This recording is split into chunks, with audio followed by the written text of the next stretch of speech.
पिछले दिनों अभी मुफ्ती तकी उस्मानी साहब ने एक फतवा दिया जिहाद के ऊपर, और जिसमें हमारे मुल्क में दो ग्रुपों के दरमियान एक बड़ी बहस भी चल रही है। आप फरमाइएगा शरई एतबार से जिहाद की आज के दौर में कोई सूरत होती है, और अगर कोई इस तरह कोई आलिम फतवा देता है तो उनके कहने पे आवाम को जाना होगा या आवाम को रियासत के साथ जाना होगा?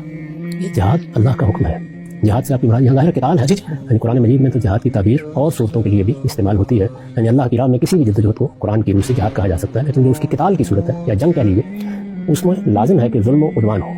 यानी एक ही अब मकसद है जिसके लिए तलवार उठाई जा सकती है, और वो ये कि किसी जगह जुल्म या उद्वान का इर्तिकाब किया गया।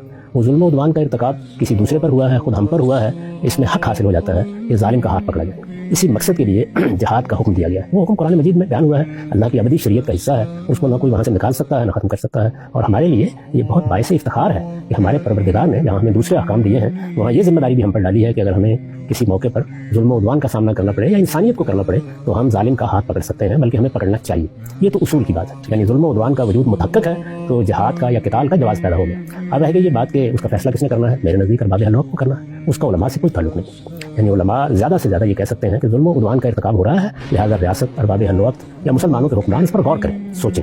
क्योंकि जिहाद और किताल ये ऐसी चीज़ नहीं है कि जिसका फैसला मैं घर में बैठ के कर लूँगा। उसमें सबसे पहले इस्तिताअत देखी जाएगी। इसको आप हज से समझ सकते हैं। यानी हज अल्लाह ताला ने फ़र्ज़ किया है, लेकिन इस शर्त के साथ कि मन इस्तता इलैहि सबीला, जिसके पास हज के रास्ते की मशक्क़तें उठाने और उसके अख़राजात बर्दाश्त करने की इस्तिताअत है। इसी तरह मामला जिहाद का, ये इस्तिताअत मैं कैसे मालूम कर सकता हूँ? मुझे तो ये नहीं मालूम कि इस वक्त पाकिस्तान की इस्तिताअत क्या है, मुझे नहीं मालूम आलम इस्लाम की इस्तिताअत क्या है। अमूमी मालूमात की बुनियाद पर मैं ज़्यादा से ज़्यादा गुमान की हद तक एक राय कायम कर सकता हूँ। इस वजह से इसका फैसला हमेशा अरबाब हल वक्त के सपोर्ट होता है, बल्कि इसके लिए खास तौर पर कुरान मजीद ने कहा है कि कोई अमन का मामला हो या खौफ का, उसमें अगर कोई अहम चीज़ पेश आ गई है तो ये कोई अच्छा तरीका नहीं है कि उसको लोगों में मुंतशिर कर दिया जाए और वो इज्तिमाअत का मौजू बन रहा हो और उस पर आम लोग बैठकर फर्जियत के फतवे दे रहे हों। ये न किसी आलिम का काम है, न किसी आदमी का काम है। उसमें ये फरमाया गया है कि तुम लाज़िमन उसको अपने उलमा के सपोर्ट कर दो। लालिमहुल्लज़ीना यस्तंबितूनहु मिन, तुम्हारे अंदर से जिन लोगों को ये जिम्मेदारी दी गई है कि वो उनके अंदर उतर कर देख सकते हैं कि मामले की क्या नौयत है, वो फैसला करें उसका। तो मेरे नज़दीक जिस तरह हज का फैसला मेरे लिए आप नहीं कर सकते, इसी तरह किसी कौम के लिए जिहाद का फैसला उलमा कर सकते हैं, आम लोग कर सकते हैं, और अरबाब हल वक्त ही को करना होता है।